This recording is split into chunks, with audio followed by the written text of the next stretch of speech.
bloody obsession, bloody good fast bowlers, and those 30 minutes. Indian cricket in 2019 win in Australia and the World Cup loss. These two are the two central characters, these two are two contrasting images, these two encapsulated cricket, life, Indian psyche and everything else in between.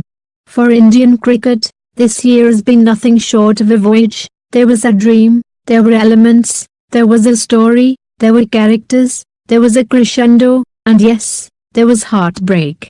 Shattered, plucked away, strewn away, there was a World Cup loss. There was a historic triumph against Australia in Australia, up and about, hope in the eye, purpose in the stride. These two are the two central characters, these two are two contrasting images, these two encapsulated cricket, life, Indian psyche and everything else in between. For Team India and for their coach, winning an ICC title is like a bloody obsession, and when Shastri thunders, you are bound to sit up and note it down. It will either be true and it will be all be a facade, but well, with this Indian team under Kohli and Shastri keep marching on, they have kept up the pace, have kept up the intensity. They have picked up the pieces of a shattered dream, for there was a dream, and it is better than having no dream at all.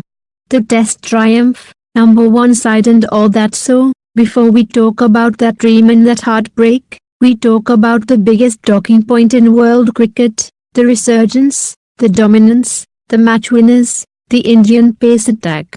India's home season comprised 5 matches and it was short, it was dominating.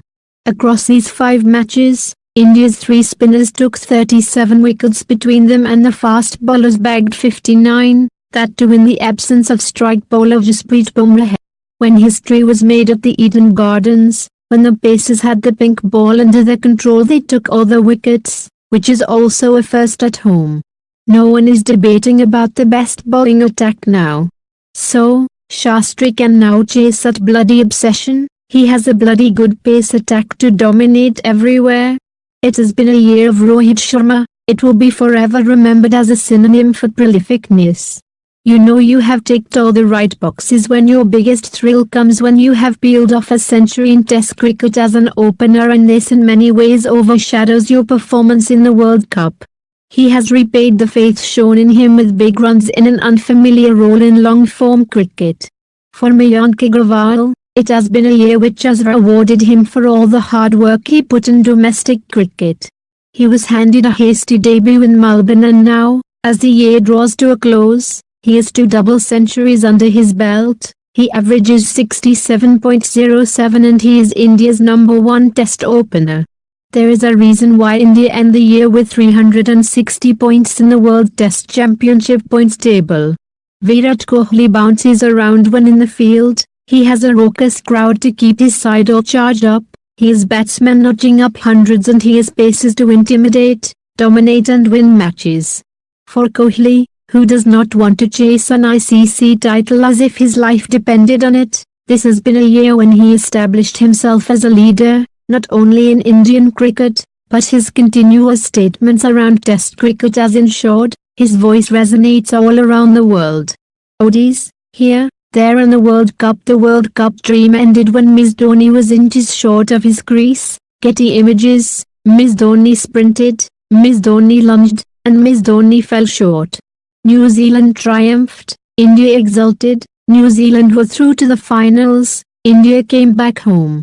The World Cup, the dominance, the expectations, the Pakistan victory and the semi-final defeat. For Captain Kohli, it was a matter of inches. For the fans, it was the inclement weather. For all the vulnerabilities around Indian cricket, it was that man, Ms. Dhoni, who was the centre of it all. He walked out of the ground. He has since been missing. There are few whispers here, few theories there, but Dhoni remains an enigma. His approach before and in the World Cup, he remains an enigma even when the year's ended. When the year started, Australia came visiting. They exposed the chinks in the Indian armour in ODIs. When West Indies came to round off the year, they exposed them yet again. India bat slow up front, take time in the middle overs and then accelerate.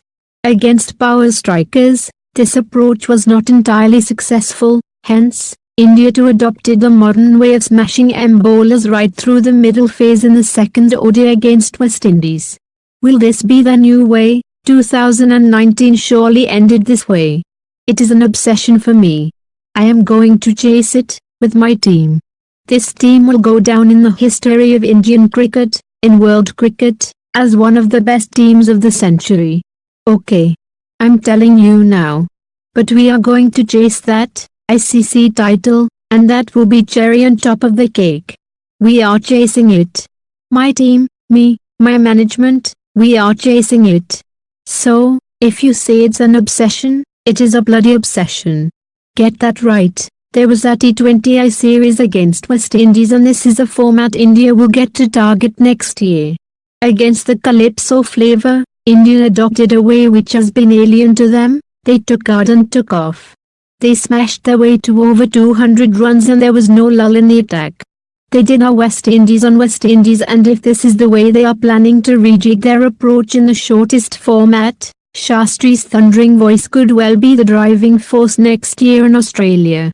Bloody good fast bowlers. The resurgence of the fast bowlers has been the biggest story for Indian cricket this year. Getty Images, everything else can wait, all the opinions can wait. Indian cricket marched ahead and the fast bowlers led them. This has been a year when the pain of the 1980s and 1990s was shunted away, when the pace is pace, your romanticism was India's very own, when speed was an accomplice, when Ishant Sharma, Jasprit Bumrah, Mohammad Shami and Umesh Yadav won matches. The Indian team did not need to pile up massive scores on the boards. They were like the West Indies, they were like Australia, they were like Pakistan when even a substantial score was good enough. India's next round of tests is away in New Zealand, and the next home test is in February 2021. If the points table is anything to go by, they will find themselves at the World Test Championship final in June that year. Shastri will have yet another chance to fulfill his bloody obsession. They have to win in New Zealand, in South Africa, in Australia and in England. They came close, they threatened, but the dominance can be complete next year. 2019 is a story of the fast bowlers. It is a rhythm of the ball crashing into the stumps, crashing into the helmets, crashing into the pads. It has been a year when Andy Roberts hailed Jasprit Bumrah as the best India had ever produced. It was just that year when dreams came true, when a dream was shattered, and it was a year when another dream found its footing. It was Indian cricket, money, talent, passion, flaws, ambition and results. Perhaps it made sense that Sourav Ganguly took charge as the BCCI president. Perhaps it was meant to be this way. So, Kohli tipped his heart to the former Indian captain. He said Indian cricket is like the cycle. The process of domination was set by the man from Bengal. The idea is to establish yourself in the middle, and we have learned to stand up and give it back. It all started with Dada's team and we are just carrying it forward. We are reaping the rewards for all the hard work we put in the last 3 to 4 years. I was thinking if they announce me as the man of the match, I should give it to one of the bowlers, said Virat Kohli after the win in the test match at Eden Gardens. Make what you can of it, it is all a process. It is all about marching on. So this year ends, there is a sense of loss, a sense of pride and a sense of ambition. For the worth of a man is no greater than the worth of his ambitions. In many ways, what Virat Kohli said at the end of the series against West Indies encapsulated the year for his side. 2019 has been one of the best years for Indian cricket. Apart from the 30 minutes in the World Cup, it's been a great year. We'll keep chasing that ICC trophy. But apart from that, the way we've played has been satisfying. Having a bunch of fast bowlers who can bowl out any opposition anywhere, them taking the attention away from the spinners in India is a huge achievement. Please save trees and nature. Please subscribe my channel. Thank you. Bloody obsession, bloody good fast bowlers, and those 30 minutes, Indian cricket in 2019.